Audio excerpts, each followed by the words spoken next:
நண்பர்களே, இந்த 3 நபர்களிடமிருந்தும் தவறுதலாக கூட ₹1 கூட வாங்காதீர்கள். இல்லை எனில் நீங்கள் வாழ்நாள் முழுவதும் அடிமையாக உழைத்து நீங்கள் வாங்கிய கடனை திருப்பிச் செலுத்த வேண்டியிருக்கும். ஆம் நண்பர்களே, நீங்கள் கேட்பது உண்மைதான். இன்று நாம் தெரிந்து கொள்ளப்போகும் இந்த கதை அற்புதமான அறிவை வழங்குவதோடு மிகவும் ஊக்கமளிப்பதாகவும் இருக்கும். ஆகவே வீடியோவை ஸ்கிப் செய்யாமல் இறுதி வரை பாருங்கள். மேலும் வீடியோவை லைக் செய்ய மறக்காதீர்கள். நண்பர்களே, இந்தக் கதை பழங்காலத்தைச் சேர்ந்தது. ஒரு காலத்தில் லக்கி பூரணி என்ற ஒரு நகரம் இருந்தது. லக்கி பூரணி நகரத்தில் ஒரு மிகப்பெரிய பணக்காரர் வசித்து வந்தார். அந்த பணக்காரர் மிகவும் செல்வந்தர். அவர் தனது செல்வத்தின் காரணமாக சுற்றியுள்ள அனைத்து கிராமங்களிலும் மிகவும் பிரபலமானார். ஏனெனில் அவரிடம் அளவில்லாத செல்வம் இருந்தது. மேலும் அந்த பணக்காரரின் வீட்டில் எதற்கும் குறைவில்லை. அவரிடம் நிறைய பணம் இருந்தது. அவர் என்ன செய்து கொண்டிருந்தார் என்றால், அவரிடம் வந்த மக்களுக்கு வட்டிக்கு பணம் கொடுத்துக் கொண்டிருந்தார். ஆனால் அவர் பணம் கொடுக்கும்போது ஒரு நிபந்தனையை விதித்தார். அது என்னவென்றால், எந்த ஒரு நபரும் அவரிடம் வந்து கடன் வாங்கலாம். ஆனால் அந்த பணக்காரர் கடன் வாங்குபவருக்கு 2 வகையான கடன்களை மட்டுமே கொடுத்தார். அதில் முதலாவது கடன் வாங்கியவர் அந்த கடனை இந்த பிறவியிலேயே திருப்பிச் செலுத்த வேண்டும் அல்லது அடுத்த பிறவியிலாவது திருப்பிச் செலுத்த வேண்டும். அதேபோல் கடன் வாங்க வருபவர்கள் எவ்வளவு பணம் வேண்டுமானாலும் பணக்காரரிடம் கடனாக பெறலாம். அந்த பணக்காரர் தன்னிடம் வந்தவர்களுக்கு பணம் கொடுக்க ஒருபோதும் மறுக்க மாட்டார். இந்த உலகில் இந்த வழியில் சும்மா கடன் கொடுத்தால் அந்த பணத்தை பெறுபவர்கள் எத்தனை பேர் இருப்பார்கள் என்பது உங்களுக்கும் தெரியும் அல்லவா? இன்னும் குறிப்பாக யாராக இருந்தாலும் சரி, அடுத்த பிறவியில் கடனை திருப்பிச் செலுத்த வேண்டியிருக்கும். அதாவது அதைப் பற்றி அதிகம் யோசிக்காமல் இந்த பிறவியில் கடன் வாங்க விரும்புவார்கள் அல்லவா? அதனால்தான் அந்த பணக்காரனிடமும் கடன் வாங்க வரும் மக்கள் கூட்டம் எப்போதும் அதிகமாக இருந்தது. குறிப்பாக திருடர்கள் அல்லது நேர்மையற்றவர்கள் அவனிடம் பணம் வாங்க ஒருபோதும் தயங்க மாட்டார்கள். இந்த வழியில் ஒவ்வொரு நாளும் அந்த பணக்காரனின் வீட்டு வாசலில் பணம் வாங்க மக்கள் வரிசையில் நின்றிருந்தார்கள். இப்படியே அங்கிருந்த மக்கள் அனைவரும் என்ன நினைத்தார்கள் என்றால், இந்த பணக்காரனிடம் உண்மையில் நிறைய பணம் இருக்கிறது என்று. அதேபோல் இவன் ஒரு முட்டாள் என்று நினைத்தார்கள். ஏனென்றால் கடன் கொடுப்பவர்கள் யாரும் அந்த பணத்தை அடுத்த பிறவியில் திருப்பிச் செலுத்த வேண்டும் என்று எந்த நிபந்தனையையும் வைத்து அந்த வேலையை செய்வார்கள். உண்மையில் இந்த பணக்காரன் புத்திசாலி இல்லை என்று அவர்கள் அனைவரும் நினைத்தார்கள். சில நேர்மையானவர்கள் மட்டுமே இந்த பிறவியில் அந்த பணக்காரனிடம் வாங்கிய கடனை திருப்பிச் செலுத்துவதாக கூறி அவனிடம் கடன் வாங்கிச் சென்றனர். ஆனால் பெரும்பாலான நேர்மையற்றவர்கள் அடுத்த பிறவியில் உங்கள் கடனை திருப்பிச் செலுத்துவதாக கூறி அவனிடம் நிறைய பணம் கடன் வாங்கிச் சென்றனர். ஆனால் அவள் எடுத்துச் சென்றவர்கள் இந்த பணக்காரன் உண்மையில் ஒரு முட்டாள் என்று நினைத்தார்கள். ஏனென்றால் கடன் வாங்கியவர்களுக்கு அடுத்த பிறவியில் அந்த பணத்தை திருப்பிச் செலுத்தும் எண்ணம் கூட இல்லை. இந்த பிறவியிலேயே கொடுக்காதவர்கள் அடுத்த பிறவியில் அவனுக்கு கொடுக்க ஏன் வருவார்கள்? நீங்களே சொல்லுங்கள். மறுபிறவியை பற்றி யோசித்து அதை நிறுத்தியதால் அவரை அனைவரும் பைத்தியக்காரன் என்று நினைத்தார்கள். அவரது நண்பர்கள் அல்லது வேறு யாராவது பணம் கேட்டு அவரது வீட்டு வாசலுக்கு சென்றால் அந்த பணக்காரர் மிகவும் தாராள மனதுடன் அவர்களுக்கு உதவினார். அது மட்டுமல்லாமல் அவர் எப்போதும் 4 துறவிகளை தன்னுடன் வைத்திருந்தார். அதேபோல் பணம் வாங்க யார் வந்தாலும் அந்த பணத்தை அந்த துறவிகளிடம் சொல்லிக் கொடுத்தார். ஏனென்றால் அந்த பணக்காரனின் ஆசை என்னவென்றால், எந்த ஒரு நபரும் தனது வீட்டின் வாசலிலிருந்து விரக்தியுடன் வெளியேறக்கூடாது, கண்ணீருடன் வெளியேறக்கூடாது என்பதுதான். மேலும் அவர்களின் வேண்டுகோளின்படி அவனிடம் இருந்த துறவியும் வந்தவர்களுக்கு பணத்தை கடனாக கொடுத்துக் கொண்டிருந்தார். ஆனால் அந்த நேரத்தில் அந்த பணக்காரன் கடன் வாங்கியவர்களிடம் ஒரே ஒரு கேள்வியை கேட்டுக் கொண்டிருந்தான். இந்த கடனை இந்த ஜென்மத்தில் செலுத்துவீர்களா அல்லது அடுத்த ஜென்மத்திலா என்று. ஆனால் பெரும்பாலானோர் அவனிடம் கடன் வாங்கியவர்கள் அடுத்த ஜென்மத்தில் செலுத்துவதாக சொல்லி பணத்தை வாங்கிக் கொண்டு போய்க் கொண்டிருந்தார்கள். பணக்காரனிடம் இருந்த துறவிகளும் அவனிடம் பணம் வாங்கிக் கொண்டு போனவர்களின் முகவரிகளுடன் அவர்களின் பெயர்களுடன் அவனிடம் இருந்தார்கள். ஒரு புத்தகத்தில் எழுதி வைத்துக் கொண்டிருந்தார்கள். ஏனென்றால் நண்பர்களே, உண்மையில் இப்படி ஒரு வாய்ப்பு வந்தால், அதாவது அடுத்த ஜென்மத்தில் கடன் அடைத்தால் போதும். இப்போது உங்களுக்கு எவ்வளவு பணம் வேண்டுமானாலும் நான் கடனாக கொடுப்பேன் என்று உங்களுக்கு தெரிந்த யாராவது சொன்னால் நீங்கள் அந்த வாய்ப்பை பயன்படுத்திக் கொள்ளாமல் இருப்பீர்களா? சொல்லுங்கள். அந்த பணக்காரர் அவரிடம் கடன் வாங்கியவர்களின் பெயர், முகவரி மற்றும் அனைத்து விவரங்களையும் ஒரு பதிவேட்டில் கவனமாக பதிவு செய்து வைத்திருந்தார். அந்த வகையில் அவர் கேட்டவர்களுக்கு கேட்ட அளவு பணத்தை கொடுத்துக் கொண்டிருந்தார். ஆனால் அந்த பணக்காரர்தான் கொடுத்த பணத்தை யாராவது திருப்பித் தருவார்கள் என்ற நம்பிக்கையில் யாருக்கும் உதவி செய்யவில்லை. இந்த வகையில் அந்த பணக்காரரின் வேலை ஒரு புறம் நடந்து கொண்டிருந்தது. இன்னொரு புறம் என்ன நடந்தது என்று பாருங்கள். அந்த பணக்காரரிடம் இருந்த 4 துறவிகளில் 2 துறவிகள் பக்கத்து கிராமத்தில் வசித்து வந்தனர். ஆனால் அந்த துறவிகளின் வீட்டிற்கு அருகிலேயே வேறு 2 நபர்களும் வசித்து வந்தனர். அந்த இருவரும் சிறுவயதிலிருந்தே எந்த வேலையும் செய்யாதவர்கள். சூதாடுவது, திருடுவது, ஏமாற்றுவது மட்டுமே அவர்களின் வேலை. அந்த இருவரும் படிப்பறிவில்லாதவர்கள் என்பதால் அவர்கள் எந்த வேலைக்கும் செல்லவில்லை. இப்படி 20 ஆண்டுகளாக எந்த வேலையும் செய்யாமல் சோம்பேறித்தனமாக வாழ்ந்து வந்தனர். தேவைப்பட்டால் திருடி சூதாடி இப்போதும் மிகவும் பிஸியாக இருந்தனர். ஆனால் ஒரு நாள் அந்த சாமியார்களின் வாயிலாக ஒரு பணக்காரனை பற்றி அவர்கள் கேள்விப்பட்டனர். அந்த சாமியார் என்ன சொல்றார் என்றால், உங்களுக்கு பணம் தேவைப்பட்டால் இதுபோன்ற காரியங்களை செய்யாதீர்கள். அடுத்த கிராமத்தில் ஒரு வியாபாரி இருக்கிறார், அவரிடம் சென்று நீங்கள் பணம் கடனாக கேட்டால் அவர் நிச்சயமாக உங்களுக்கு கொடுப்பார் என்று சாமியார்கள் இருவரிடமும் சொல்கிறார்கள். இந்த ஜென்மத்தில் உங்களால் கடனை திருப்பிச் செலுத்த முடியாது என்று நினைத்தால் அடுத்த ஜென்மத்தில் கடனை திருப்பிச் செலுத்துவதாக சொல்லி வாங்கிக் கொள்ளுங்கள் என்றும் அறிவுறுத்துகிறார்கள். ஏனென்றால் அந்த பணக்காரர் 2 வகையான நிபந்தனைகளுடன் மட்டுமே கடன் கொடுப்பார்.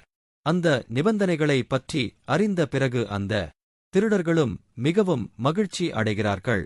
ஏனென்றால் இதைவிட சிறந்த விஷயம் என்ன இருக்க முடியும் என்று அவர்கள் இருவருக்கும் தோன்றுகிறது. அந்த பணக்காரரே அடுத்த பிறவியிலும் கடனை திருப்பிச் செலுத்தலாம் என்று நிபந்தனை விதித்தபோது நாம் ஏன் அந்த பணக்காரரிடம் சென்று பணம் கடன் வாங்க கூடாது என்று அவர்கள் இருவரும் நினைக்கிறார்கள். அதனால் இருவரும் உடனடியாக அங்கு செல்ல புறப்படுகிறார்கள். இருவரும் பணக்காரரிடம் சென்று குறைந்தபட்சம் 5 லட்சம் ரூபாய் வரை கடன் வாங்க வேண்டும் என்று முன்பே நினைக்கிறார்கள். ஏனென்றால் இருவரும் தலா 55 இலட்சம் வீதம் 10 இலட்சம் வாங்கினால் அவர்கள் அடுத்த 10 வருடங்கள் மிகவும் மகிழ்ச்சியாக வாழலாம் என்று இந்த வழியில் யோசித்த 2 நபர்களும் அந்த பணக்காரரின் வீட்டிற்கு செல்ல புறப்படுகிறார்கள். இருவரும் அந்த வழியில் காட்டு வழியாக பணக்காரரின் கிராமத்திற்குள் சென்று கொண்டிருந்தனர். 5 நண்பர்கள் அந்த நாட்களில் எந்த வாகனங்களும் இல்லை. அதனால் பலர் நடந்து அருகில் உள்ள கிராமங்களுக்கு சென்றனர். இந்த வழியில் இருவரும் நடந்து லக்கிம்பூருக்கு வருகிறார்கள். கணக்கெடுப்புக்கு வந்த பிறகு அவர்கள் பணக்காரரின் வீட்டையும் மிக எளிதாக அடைவார்கள். ஆனால் அதன் பிறகு அந்த இருவரும் பணக்காரரிடம் இப்படி கேட்கத் தொடங்குகிறார்கள். ஐயா வியாபாரி, உங்கள் பெயரைப் பற்றி சுற்றியுள்ள கிராமங்களில் நாங்கள் நிறைய கேள்விப்பட்டோம். நாங்களும் மிகவும் வறுமையை அனுபவித்து பல கஷ்டங்களுடன் வாழ்கிறோம். பசி மற்றும் தாகத்தால் எங்கள் மனைவியும் குழந்தைகளும் மிகவும் கடினமான சூழ்நிலையில் உள்ளனர். இந்த நேரத்தில் எங்களுக்கு பணம் மிகவும் தேவை. நீங்கள் கடனாக பணம் கொடுப்பீர்கள் என்று நாங்கள் அறிந்தோம். நாங்களும் உங்களிடம் கடன் பெறலாமா என்று கேட்பார்கள். அப்போது அந்த பணக்காரர் ஏன் முடியாது, நிச்சயமாக நாங்களும் உங்களுக்கு பணம் கடனாக கொடுப்போம் என்று கூறுவார்.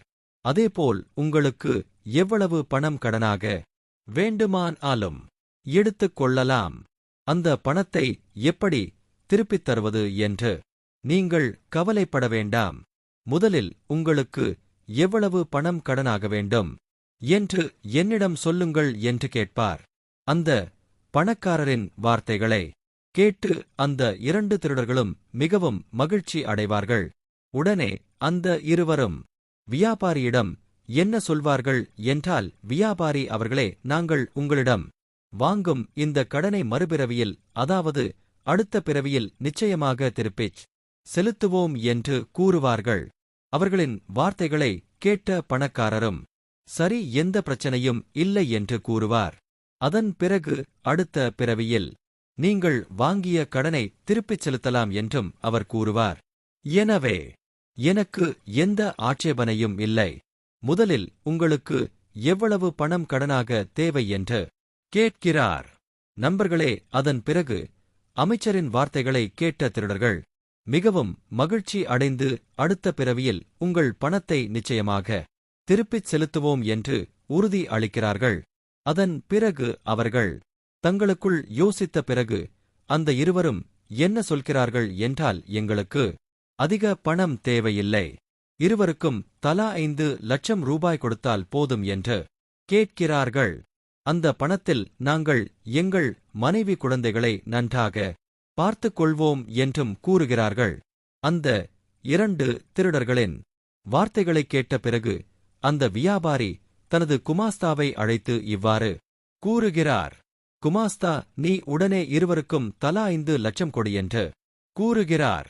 அதன் பிறகு அந்த எழுத்தர் வியாபாரி சொன்னபடியே அவரது கட்டளையை ஏற்று இருவருக்கும் தலா 5 லட்சம் ரூபாய் கடனாக கொடுக்கிறார். 5 லட்சம் ரூபாய் பெற்ற பிறகு இருவரும் பணத்தை தங்கள் பைகளில் வைத்துக்கொண்டு வியாபாரிக்கு நன்றி சொல்லிவிட்டு அங்கிருந்து செல்கிறார்கள். அதன் பிறகு அந்த பணக்காரர் அந்த இருவரின் பேர்களையும் அவர்கள் சொன்ன அனைத்து விவரங்களையும் தனது கணக்கு புத்தகத்தில் இன்னாருக்கு இப்படி கொடுத்தேன் என்று, மறுபிறவியில் இருவரும் அதை திருப்பிச் செலுத்துவார்கள் என்றும் மிகவும் விரிவாக புத்தகத்தில் எழுதுகிறார். மறுபுறம் அந்த 2 திருடர்களும் அந்த பணத்தை பெற்ற மகிழ்ச்சியில் மிகவும் சந்தோஷமாக இருக்கிறார்கள். அடுத்த பிறவியில் இந்த கடனை யார் அடைப்பார்கள்?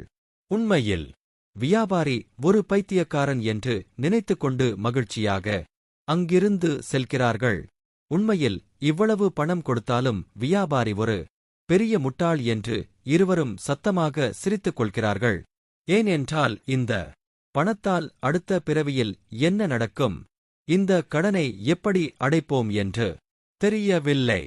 ஆனால் இந்த பிறவியில் இந்த பணத்தால் நாம் மிகவும் மகிழ்ச்சியாக வாழலாம். இந்த பணத்தால் நாம் இனி திருடவோ அல்லது சூதாடவோ தேவையில்லை. இப்படி கொடுத்து விடுவார். இப்போது நானும் கசாப்புக்காரனுடன் சிறிது தூரம் நடந்து சென்ற பிறகு என் உயிரை விட்டு விடுவேன் என்று சொல்கிறது. அந்த விஷயத்தை கேட்டவுடன் அந்த 2 நண்பர்களும் யோசிக்கத் தொடங்குகிறார்கள். இந்த எருமை மற்றும் காளை பேசிக் கொண்டது என்ன? அவர்கள் பேசியது உண்மையா? அவர்கள் இதை செய்ய போகிறார்களா இல்லையா என்பதை பார்க்க அவர்கள் முடிவு செய்கிறார்கள். இந்த அதிகாலையில் 2 நண்பர்களும் சூரியன் உதித்து பகல் வந்தவுடன் கால்நடை மேய்ப்பவர் சிறிது நேரத்தில் இருவரிடமும் வந்து அவர்களுக்கு சாப்பிட உணவு கொடுக்கிறார். அதன் பிறகு எருமைகளுக்கு தீவனம் போடுகிறார். எருமை தீவனத்தை சாப்பிட்ட உடனே சிறிது நேரம் அங்கேயே கீழே விழுகிறது. அதன் பிறகு அது இறந்து விடுகிறது. எருமை இறந்துவிட்டது என்று கால்நடை மேய்ப்பவருக்கு தெரிந்து மிகவும் வருத்தப்படுகிறார். அவர் இருவரையும் பார்த்து, பார்த்தீர்களா, என் எருமைக்கு என்ன ஆனது, ஏன் அது இறந்துவிட்டது என்று மிகவும் வருத்தப்படுகிறார். நான் என் மாட்டை இழந்து இப்போது பெரும் நஷ்டத்தை சந்திக்கப் போகிறேன் என்று அவர் வருத்தப்படுகிறார். அந்த எருமை மாடு உண்மையில் இறந்துவிட்டதை கண்டதும் 2 நண்பர்களும் ஒரே நேரத்தில் அதிர்ச்சி அடைந்தனர். சிறிது நேரத்திற்கு பிறகு எருமை மாட்டை வாங்க வந்த ஒரு கசாப்பு கடைக்காரர் எருமை மாட்டுடன் காளையையும் தனக்கு விற்குமாறு அந்த கால்நடை மேய்ப்பவரிடம் பேசுகிறார். அதற்கு அந்த கால்நடை மேய்ப்பவரும் சரி என்று சொல்லி அந்த காளையை விற்க தனக்கு எவ்வளவு பணம் வேண்டும் என்று சொல்கிறார். கசாப்பு கடைக்காரரும் சரி என்று சொன்னதும் அந்த கால்நடை மேய்ப்பவர் அந்த முழு தொகையையும் அவரிடமிருந்து வாங்கிக் கொள்கிறார்.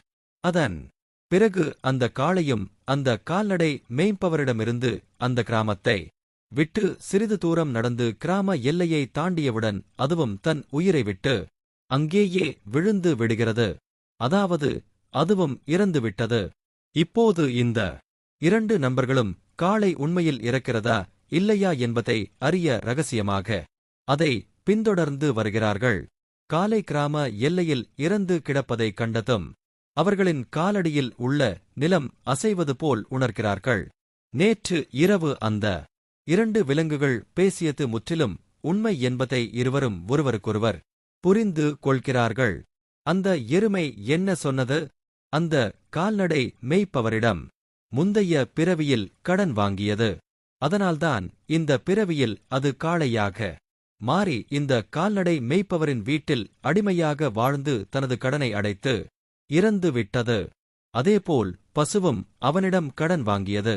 அதாவது முந்தைய பிறவியில் மனிதர்களாக இருக்கும்போது யாரிடம் நாம் கடன் வாங்குகிறோமோ அந்த பிறவியில் இறந்தபோது மறுபிறவியில் அந்த பணத்தை திரும்பச் செலுத்த அந்த நபர் ஒரு காளையாகவோ அல்லது எருமையாகவோ மீண்டும் பிறந்து கடினமாக உழைத்து தங்கள் கடனை தீர்க்க வேண்டி இருக்கும் என்பதை அவர்கள் இருவரும் புரிந்து கொள்கிறார்கள். அதாவது இப்போது நாமும் வியாபாரியிடம் கடன் வாங்கி இருப்பதால் நாமும் இந்த பணகத்தை அடுத்த பிறவியில் இதேபோல் செலுத்த வேண்டுமா என்று இருவரும் மிகவும் பயப்படுகிறார்கள். இதே அடுத்து அந்த 2 நண்பர்களும் இப்போது நாம் என்ன செய்ய வேண்டும் என்று தீவிரமாக யோசிக்க தொடங்குகிறார்கள். மீண்டும் திரும்பிச் சென்று அந்த பணக்கார வியாபாரிக்கு அவரது பணத்தை திரும்ப கொடுக்கலாம் என்றும் யோசிக்கிறார்கள். உடனே அவ்வாறே யோசித்து 2 நண்பர்களும் கணக்கிடச் சென்று அந்த வியாபாரியின் வீட்டிற்கு செல்கிறார்கள். இப்போது அந்த இருவரும் வியாபாரியின் வீட்டிற்கு சென்றடைகிறார்கள். அந்த இருவரையும் பார்த்த வியாபாரி, நீங்கள் இருவரும் ஏன் மீண்டும் வந்தீர்கள் என்று கேட்கிறார். உண்மையில் என்ன விஷயம்? இப்போது அந்த 2 திருடர்களும் என்ன சொல்கிறார்கள் என்றால், ஐயா வியாபாரி அவர்களே, நான் உங்களிடமிருந்து பணம் எடுத்துச் சென்றேன் அல்லவா, அந்த பணத்தை திரும்ப கொடுக்க வந்ததாக சொல்கிறார்கள். உண்மையில் அந்த பணத்தை எங்கள் குடும்பத்தினர் வேறு வழியில் ஏற்பாடு செய்துவிட்டனர். இப்போது உங்களிடமிருந்து வாங்கிய பணம் எங்களுக்கு தேவையில்லை அல்லவா? அதனால்தான் உங்கள் கடனை திரும்ப பெற்று உங்கள் புத்தகத்திலிருந்து எங்கள் பெயர்களை நீக்குமாறு அவர்கள் கேட்கிறார்கள்.